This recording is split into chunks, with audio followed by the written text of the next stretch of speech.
Welcome to the Deep Wealth Podcast, where you learn how to extract your business and personal deep wealth. I'm your host, Jeffrey Feldberg. This podcast is brought to you by Deep Wealth and the 90-Day Deep Wealth Experience. When it comes to your business deep wealth, your exit or liquidity event is the most important financial decision of your life. But unfortunately, up to 90% of liquidity events fail. Think about all that time and your hard-earned money wasted. Of the quote-unquote successful liquidity events, most business owners leave 50% to over 100% of the deal value in the buyer's pocket and don't even know it. I should know. I said no to a seven-figure offer and yes to mastering the art and the science of a liquidity event. 2 years later, I said yes to a different buyer with a 9-figure deal. Are you thinking about an exit or liquidity event? Don't become a statistic and make the fatal mistake of believing the skills that built your business are the same ones to sell it. After all, how can you master something you've never done before? Let the 90-Day Deep Wealth Experience and the 9-step roadmap of preparation help you capture the best deal instead of any deal. At the end of this episode, take a moment and hear from business owners like you who went through the Deep Wealth Experience.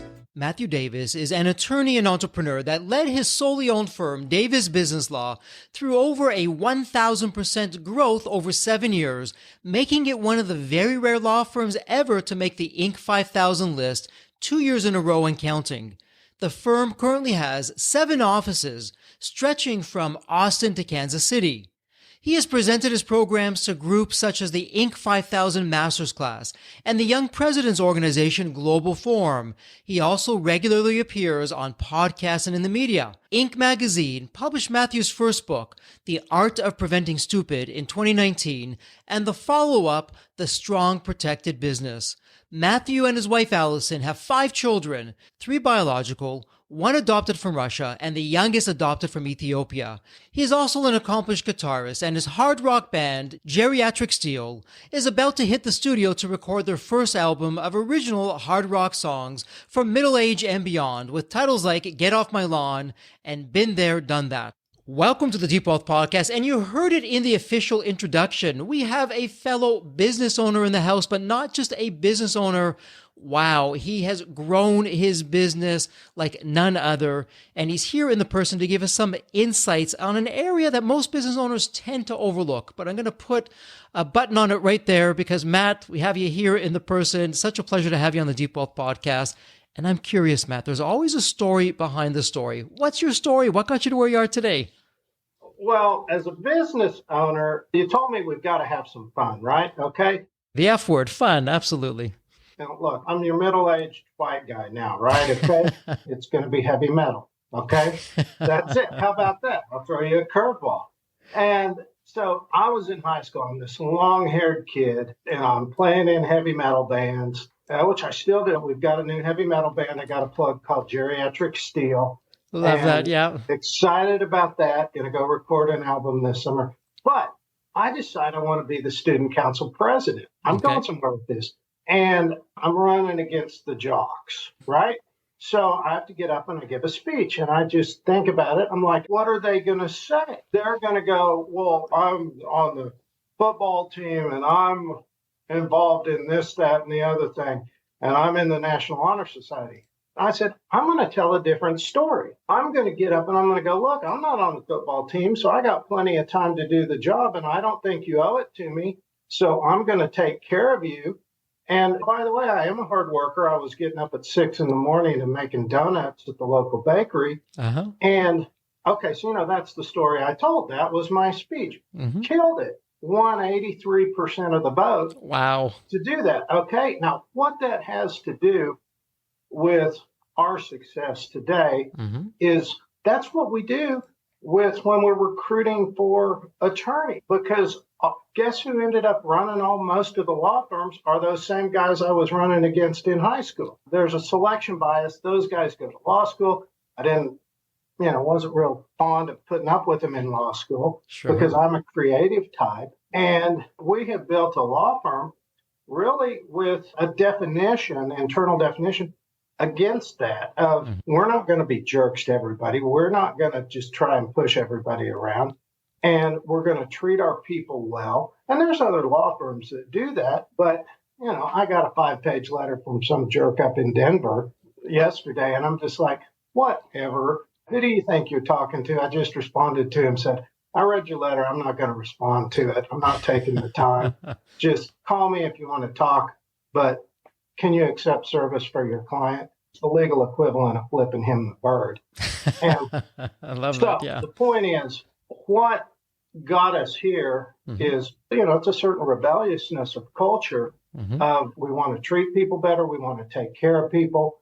And it's something that I've had inside me since I was a long-haired kid. Love that. And Matt, you had me with the band Geriatric Steel, and Get Off My Lawn is one of the songs, and Been There, Done That is one of the other songs. So it's a different way of doing things. And what I love about your narrative is a rich narrative, because on the one hand, there's some business strategies and best practices that I would love to ask you about. And then we're going to flip that and take the position from our listeners who, what you say in your website, is your business protected? And absolutely, let's talk about that. I mean, step 4 of our 9-step Deep Wealth Roadmap, due diligence, finding those nasty skeletons in the closet. Forget a liquidity event. Forget selling your business. If you don't find those skeletons, there is no business. So we'll talk all about that as well. Yep. But let me ask you this. I mean, it's not every day where you'll speak with a founder of a law firm or a law firm in general, 1,000% growth, and you're on the Inc. 5,000 list, and the accolades keep coming and coming, and you're growing as a business. So what's going on there? What can you share with our business owners, our listeners, our community of, okay, what's some of your secret sauce that's helped your business grow? Obviously, great people, and have just attracted a really fantastic leadership team. And this is a cliche, but at the end of the day, it's about culture, because we set up a law firm culture that is very distinctive from other firms. Most law firms, I'll go to the Bar Association websites or LinkedIn, and here's what their ads look like. Would you like to be a douchebag and wear a gray suit and torment humanity and work for a prestigious law firm? I mean, they almost read like that. I'm exaggerating, but it's all this pride-driven crap and pretension crap. And our ads read, hey, would you actually like to help people and go home at night and have a good life, have a nice work-life balance, and work with people you love? And guess what? When people that we want to work with see that, they call us. Love that. And I'm in a battle for talent. In the law space, it's a battle for talent. We're sufficient marketers. We're always working on getting better, but we're sufficient marketers to be able to get the attorneys busy once we get them, not only with digital marketing, but with our repeat business efforts. And it's about having that internal culture that is one of service. And one of my sayings I say all the time is, look, guys, at the end of the day, we're just plumbers pushing paper. People want a solution to their problem. It's not about us sitting here admiring the problem and nerding out about, we got to file this stupid motion or that stupid motion, or go, they need a solution to the problem. And that's our second core value, is create solutions. And when you come at it with a heart like that, your clients keep coming back. Your attorneys are happy. It's just been a secret sauce for us. What a terrific secret sauce. And for our listeners, I hope you picked up on that, because Matt, what's terrific with what you're sharing. So firstly, on the one hand, step 2 X factors here at Deep Wealth. Culture is an X factor. And what I love about your culture, you're saying publicly what every would-be lawyer is thinking privately. Geez, do I have to work those 120 hours in a suit and tie the entire time? I'm never seeing my family. Well, I guess I'm going to have to. And you're saying, hey, not us. You want a family life. You want to make a difference. Come to us. So on the one hand, you know exactly who you're looking for, and you're speaking their language. And then on the other side, when it comes to the clients, the folks who pay the bills, you're out there, you're solving problems, you're coming off not in legalese. I mean, look how you spoke to me just right now. We're having a regular conversation, not all these sophisticated words and these terms and everything. You're someone I can relate to. So for our listeners, take note of that. I mean, it's little wonder that, Matt, you've grown such a successful firm and you continue to grow. You know what you want, who you're after, what that looks like. and you're out there, you're walking the talk, you're speaking the language that people understand.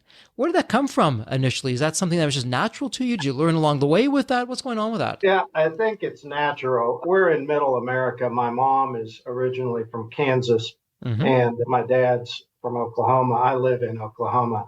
I was just talking to Derek, my COO, is up interviewing him today or tomorrow in Kansas City. And this recruit's originally in Okie, and he's like, you guys are just frank and down to earth. And I was raised that way. And I come from old farm people. We're just kind of salt of the earth people, but my family's been really successful. I like to joke I'm the poor country cousin, which is kind of true. And I come from an enormous family of really good people.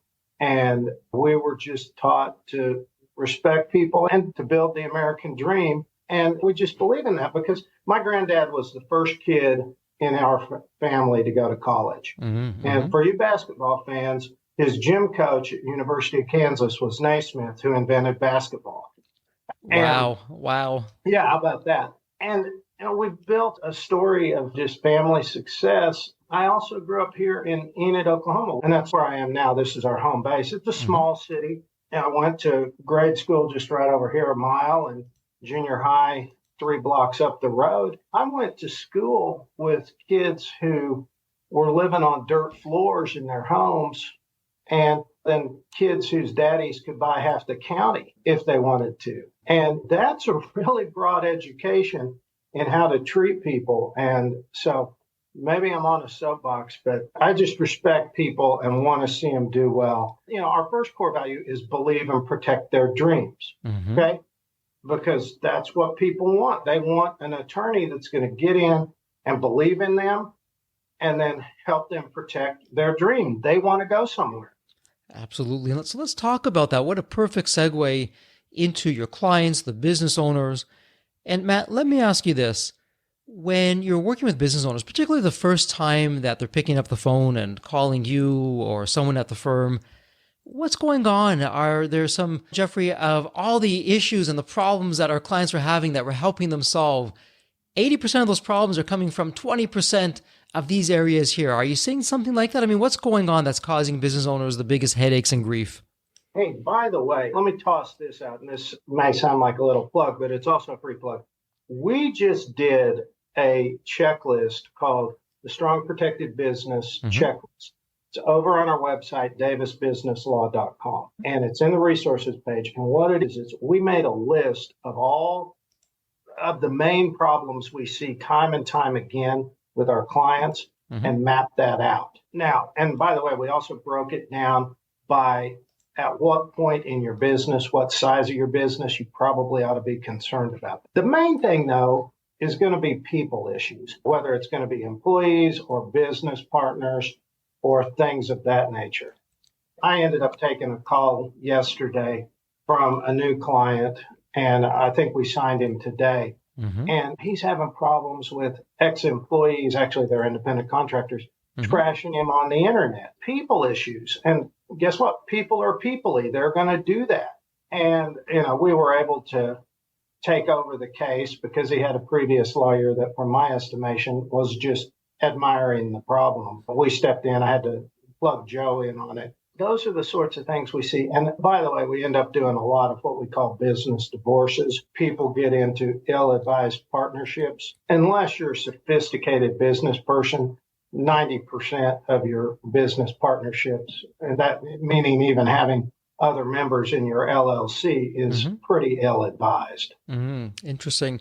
And so, Matt, as you're going through that and you're helping your clients who unfortunately are coming to you perhaps a little bit late after the fact, looking back, if, okay, we could wave the magic wand and we could have corrected this out of the gates right up front, what should we be thinking about as business owners? What should we be doing exactly to protect ourselves? We're working with you so that we don't have to have that panicked call. Hey, Matt, we've never spoken before. I've got this problem. I've got this court order, or I've got this lawsuit, or I have this threat to the business. Do you think you can do something about this? What's going on? What should we be thinking about? How do we change our mindset? Oh, this is going to be fun. So now, my first book, and I need to get around to publishing the second one, but I got a little bit on my plate. My first book is called The Art of Preventing Stupid. Okay. That's a provocative title because I'm talking to entrepreneurs. And, what you're talking to me about with that is people coming into the office, my office going, hey, I did something stupid or I'm in a stupid position, right? Okay. And maybe it isn't. I'm trying to be provocative to make entrepreneurs think differently. Because as a lot of them think they're 10 foot tall and bulletproof, right? Exactly. Yeah, because they're really good. And we're going to talk about SWOT analysis here, strengths, weaknesses, opportunities, threats, which I think is an inadequate way of dealing with your threats and weaknesses. Entrepreneurs are good at sizing up their strengths with bravado. They're brave, they're fearless, or else they probably wouldn't be in business, right? Sure. And so they get their strengths and they get their opportunity. Now, the question you pose to me is how do they deal with their weaknesses and their threats? That book is part of one of the system we use. It talks about what we call the business immune system. And what I point out is all of those problems that you see, they are symptoms of a weakness or a threat in one of your business systems. And somewhere along the way, I picked this up that you can define your business systems by the management, people, and people, there's obviously bleed over between people and management. By the production that you do, for instance, we do legal advice. If you're a plumber, you're doing plumbing. If you're an electrician, you're doing electrician, whatever that is. And so you got production. Then you got your facilities, which may just include vehicles if you're mobile. And then you're going to have metrics of how you measure it. And you've got marketing and you got sales, which are different. Preach it, brother Matt. They are different. A lot of people don't think they are, but they are. And once you start to dig down, you can start with just that 7 list and start asking smart questions about what can go wrong. Because even if you just start with, that's a lot better way of assessing your opportunities and threats than just going, what could go wrong? It's not an informed question, right? Sure. Okay, so let's start with those 7. But the other octane we add when we're brainstorming, the trick is to brainstorm and get ahead of those problems. If you get ahead of your problems, as I like to say, if you'll deal with your vulnerabilities, you can capitalize on your opportunities. Sure. Yeah, right? Okay, here's 3 other aspects I add to that mix. And eventually you come out with 21 smart questions.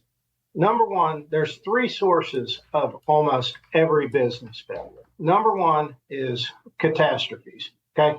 I wrote the book, so I get to come up with the name. You can call it disasters. You can call it sucker punches. You can call it whatever you want. They happen all the time. And business has been the same for 4,500 years since the ancient Sumerians. And we're going to get a few odd out ones like COVID. But do I have a moron for a business partner? That's really foreseeable, right? Do I have an employee who's going to break a non-solicitation clause? Yeah, but a lot of guys don't even go get non-solicitation clauses, okay? Those are catastrophes. And when you brainstorm and you go, okay, what can go wrong with the business? What can go wrong with the management? Or what can go wrong with our marketing? And you start to ask those smart questions, then you're going to find answers and you're going to get prepared and you're going to be ready to capitalize. So that's one column of 7. Okay. Second one is ignorant. Now, there's a saying, you don't know what you don't know. Sure. Okay. So it's not necessarily easy to figure out what you need to know. I'm not telling you it's easy, but what's harder is being ignorant, right? And getting your behind handed to you all the time. And one thing, and we do this, by the way, all the time, at least every quarter, we'll dig down and we'll go, and this is really about what skill sets do we need to know to get where we want to go. And if you will dig down and you'll go, okay, here's an example. So I'm out at one of my clients' shops, and we live in oil country. We had an oil boom going on. It was the one that you guys all heard about that was creating the earthquakes. The oil field electrical company, they were so busy, they could not. They were working 80, 90, 120-hour weeks. It was horrible. And we went out, we were going through this exercise, and I said, guys, the problem is you all are ignorant about recruiting. And, these are guys wearing steel-toed boots, and they're looking at me like, yeah, punk lawyer, whatever you think. And then finally they said, yeah, you're completely right. Well, let's go learn how to fix that. Okay, so, there's an example. But you have to dig down and go, what do we not know? Sure. Because business is a series of learning skill sets. Absolutely. And Matt, what I like with what you're sharing, and for our listeners, again, I hope you're picking up on this. Matt is saying the exact same thing we say here at Deep Wealth in different words, in a different way. But again, how can you master and win at a game you've never played before? So whether it's regulations and laws, that's not necessarily your specialty as a business owner, a founder, an entrepreneur, or selling your business. Hey, if you've never done that before, sure, you can go out there and find out the hard way, or be smart about it. Bring on Matt as an example. Okay, Matt, what do I need to know that I don't know? Protect me. Or, hey, Deep Wealth, want to have a liquidity event or want to grow the business. What don't I know that I should know? Help me. So it's getting out there and doing that. Matt, what do you think it is for most business owners who are hearing us talk about this now? Hey, speak to Matt. Get some information now that will save you pain and heartache later. But it's just, oh yeah, I'm busy, I'll get to it, or I don't want to spend the money, I'll get to it later. And then when it does happen, wow, what they're spending now compared to what they would have spent, it's significantly larger. Never mind the heartaches and the sleepless nights and the stress and the pressure. What's going on with that from a mindset, decision maker side of things? They don't stop. This is just something I preach all the time. And this is what you're preaching too, is let's take a break. Mm-hmm. Let's stop. We do it every quarter. Stop and size up. We call them vulnerabilities, but let's size up what your weaknesses and threats are so that we can deal with them. By the way, catastrophes, you either prepare or you prevent. Ignorance, you get educated. By the way, the third category we always talk about is ineptitude, which basically just means you're slacking off. Sure. You're going to see that more in established companies that know what they need to be doing. Little gray area between ignorance and ineptitude. The thing is, business owners don't do this. Business coaches talk about strategy and execution. And guess what? We're the company that they call, clients or businesses call, when they're in the ditch, when all hell breaks loose, when things go wrong. And so from our point of expertise, this is what you need to do. You need to stop. You need to deal with these vulnerabilities. And then, you're the strongest player on the field because everybody else isn't doing it. And Matt, what you're talking about, and again, we're saying it in different words, we're doing the exact same thing. And for us with step 4 due diligence, this is exactly what happens before I even can think of a liquidity event. I'm calling up you, Matt. Hey, Matt, some point down the road, 2 years, 5 years, 20 years, I'm going to sell the company. But between now and then, why don't we do a deep dive? Let's look for those skeletons. Let's figure out where I'm not compliant.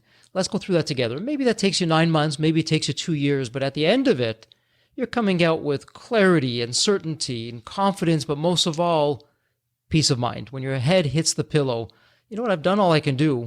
I've protected myself and the business as best I can. What's going to be is going to be, but at least I've taken every action to put myself in a better position. Yeah, you know as well as I do. That's uncommon for business owners to take the time to do that. Mm-hmm. Likewise, you know as well as I do that the ones that do it are really successful. Absolutely. And for our listeners, speaking of successful, in the show notes, it'll be a point and click. You'll have a link to the book, The Art of Preventing Stupid, How to Build a Stronger Business Strategy Through Better Risk Management. And in the book, I love how you broke it out and you have the different strategies and chapters. Okay, here's the preventing stupid method as an example, or the 4 key attributes of problems. Perhaps putting you on the spot, a bit of a tough question, but the question for you is this. Maybe it's like asking, I know you have 5 children, God bless you for that. In many ways, maybe I'm asking you to pick from the book. It's like asking which one's your favorite child, but from all the chapters in the book, which one for you really jumps out or resonates of being your favorite? Or, hey, yeah, this one really, Jeffrey, this, if I had to pick one thing, it would be this one. What would that be for you?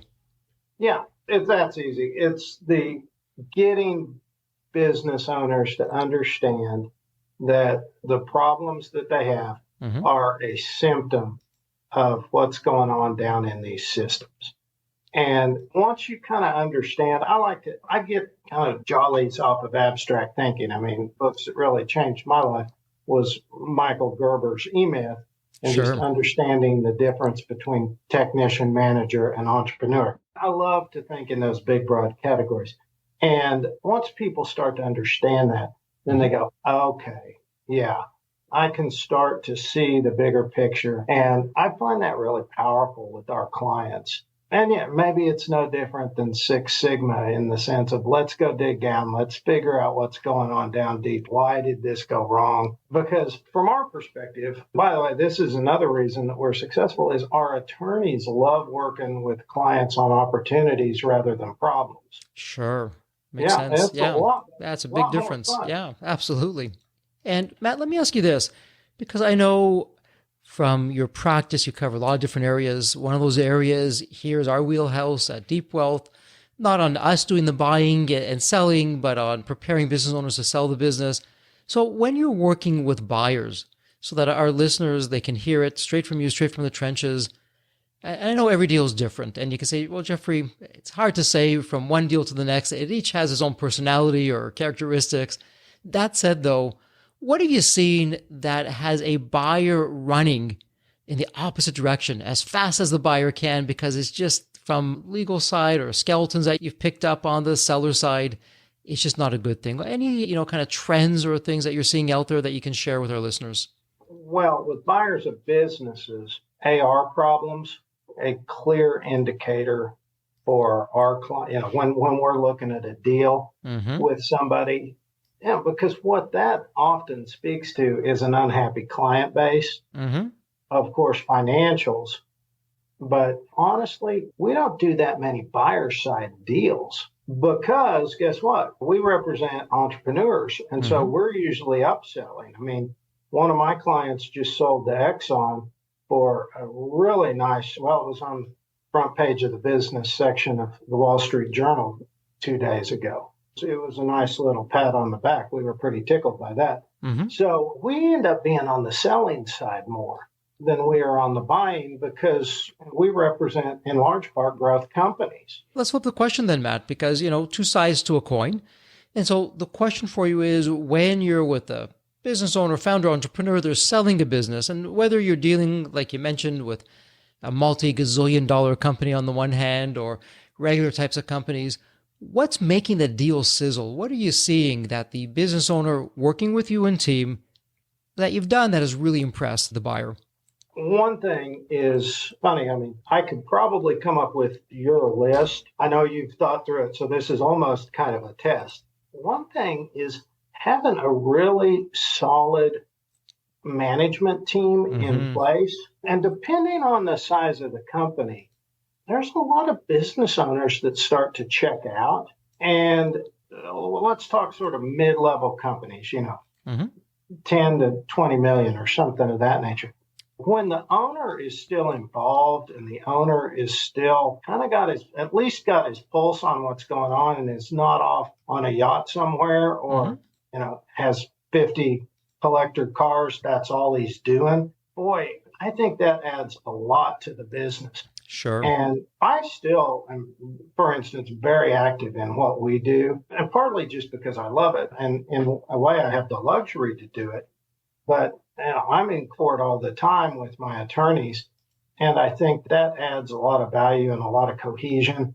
So to me, that's an important deal because I've seen companies where the owner was asleep at the wheel and then tries to sell the company.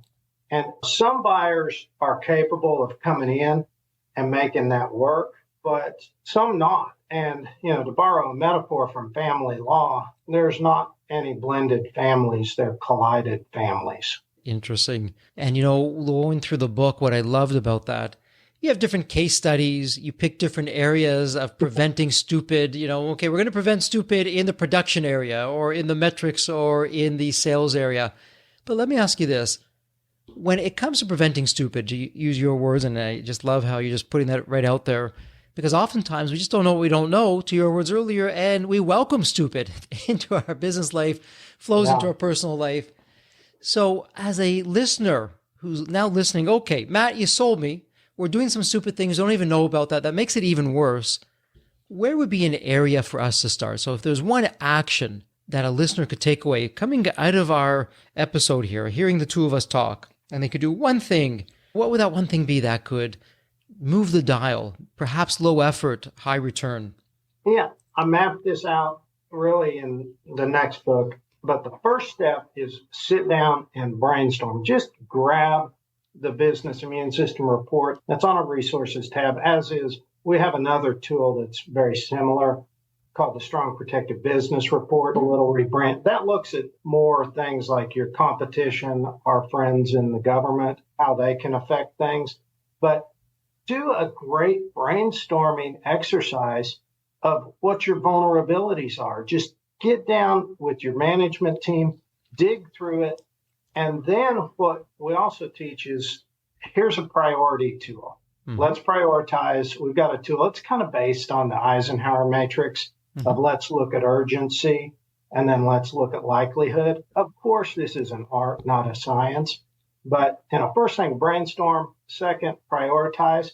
And then come up with an execution plan and deal with things. So, but the first thing is sit down and brainstorm, but brainstorm with some smart questions. Don't just go, what can go wrong? That's a dumb question. That's a stupid question. You got to say, what could go wrong with the management in a management catastrophe, right? I mean, Derek and I don't drive around very frequently together because he's the COO of the company. If we both die, my wife's going to be really cranky. She might not be that cranky if I die, right? But if we both die and Derek's not here to run the company, she's mad. Thinking ahead, thinking smart. And speaking of thinking smart, coming out of the pandemic, Matt, so here we are, post-pandemic. Has anything changed from the workplace environment? Any trends, anything that we should be aware of as we build our team or keep our team in place and want to have everyone happy? Anything that you're seeing there either on the legal side or what you're seeing with your clients? Oh, yeah. It's the virtual staffing or a lot more flexibility in workplace. I was down at Fulbright Jaworski, which is now called, I think, Norton Rose Fulbright. It's one of the biggest law firms in America. And I was on the 49th floor of the building in downtown Houston. And I got lost coming back from the bathroom. And there was nobody there. Wow. And I'm exaggerating a little bit, but I'm like, I hope these guys are enjoying paying for this real estate. And it has made us a little more flexible. My right-hand lawyer naturally lives in Portland, so that's okay. But we've always been pretty flexible about office space and staffing. So that's the big thing we see. The deal, too, with the economy right now. I was with a friend of mine who's a pretty well-known national speaker, and we were talking about just the labor market. And he pointed out that the real issue is right now, one of the dramatic changes is COVID accelerated the retirement of the baby boomers. Okay. And so labor markets are really tight right now because a lot of 63 to 65-year-olds retired sooner than they otherwise would have. It's interesting. I'm thinking as we were walking through that, Matt, and really in many ways, it goes back to how we started the conversation. Whatever trends are coming up, whatever changes in the workplace, when you're plugged into the culture, you have that dialogue. People have a comfort level to, okay, I'm going to ask a question. I'm going to share a viewpoint. It may not be popular, but I'll share it anyways. That's where we can keep really ahead of the curve, a different curve, but ahead of the curve, and be there to support our people, make sure that we can find a win-win, a fair solution for everyone. Would you agree with that? Have you been finding that, internally? What's going on with your side of things? Yeah, I mean, you have to anticipate all that right now, too. I mean, we're looking at inflation and think about that in light of salaries, because I assure you, your competition is. Sure. So it's just that internal dialogue, keeping ahead of things, having really that trust that you're building up internally with the people, with the team. After all, for business owners, we should know this. Sometimes, though, it's easy to take it for granted. the most precious resources of a company, it's our people. And without our people, we have nothing. Yeah. And by the way, I talked about this first core value that we have, which is believe and protect their dreams. That's kind of a double entendre, if that's the right word, because yeah, it's about our clients. Guess what? It's really about our team members. Because if I can find people that I can believe in what they're doing and I can help protect them and make their dreams, make their hopes, make their wishes come true, it's a fantastic thing.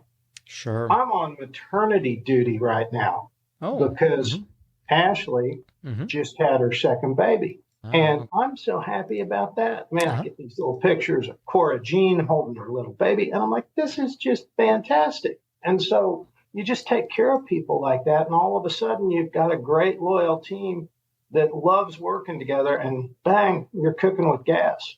Terrific. What a great story. And you're living it, you're breathing it, you're walking it, you're on the front lines, you're doing what you expect other people to do, leadership at its best.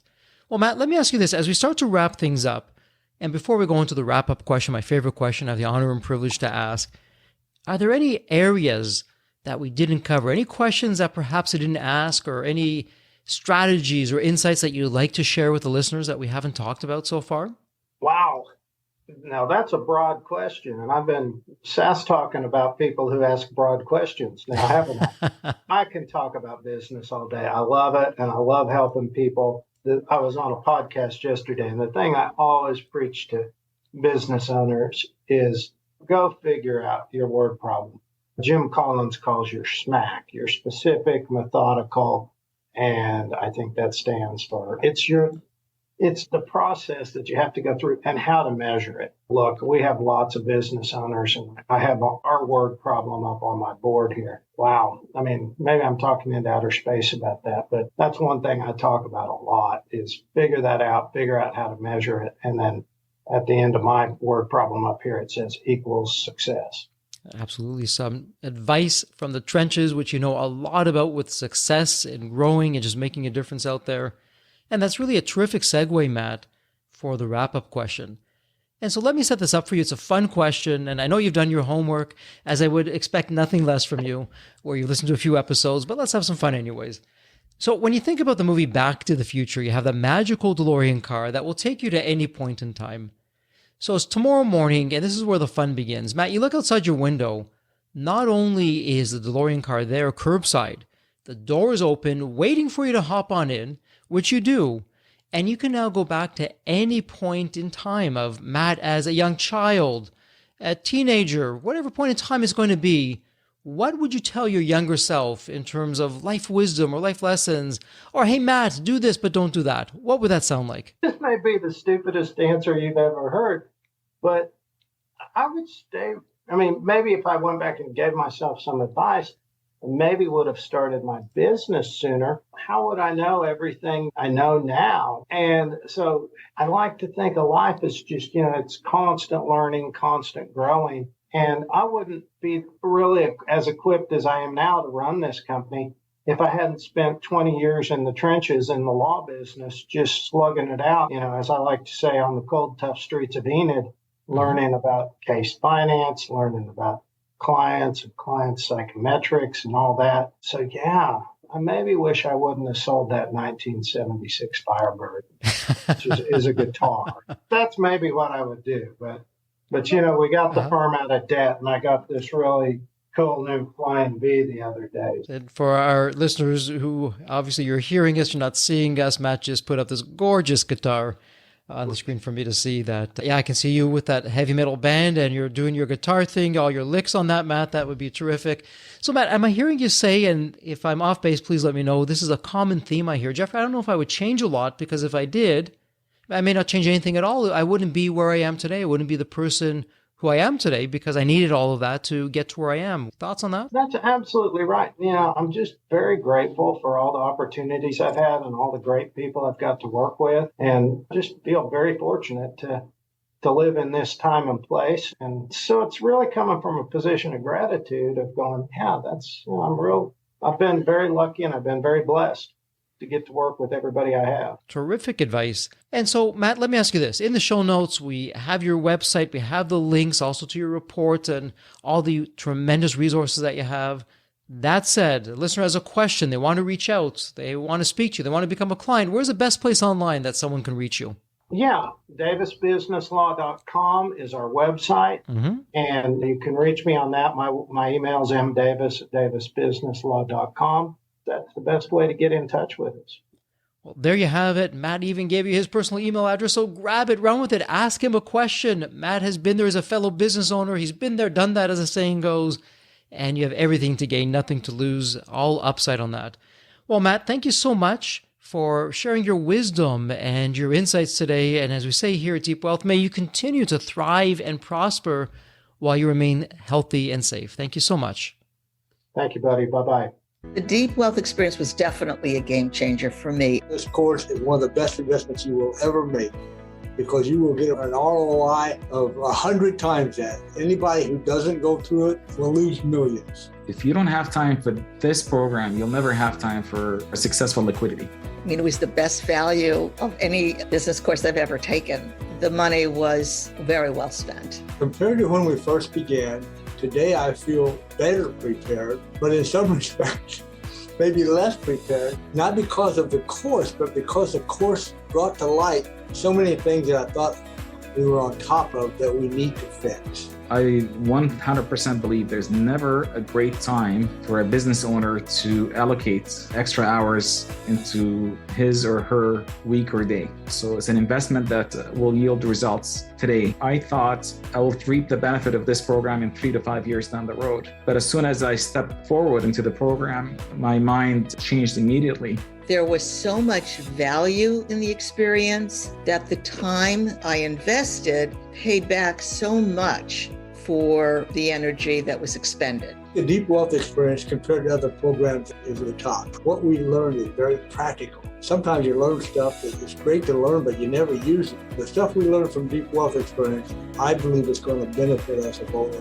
I've done an executive MBA. I've worked for billion-dollar companies before. I've worked for smaller companies before I started my business. I've been running my business successfully now for getting close to a decade. We're on a growth trajectory. Reflecting back on the Deep Wealth, I knew less than 10% what I know now.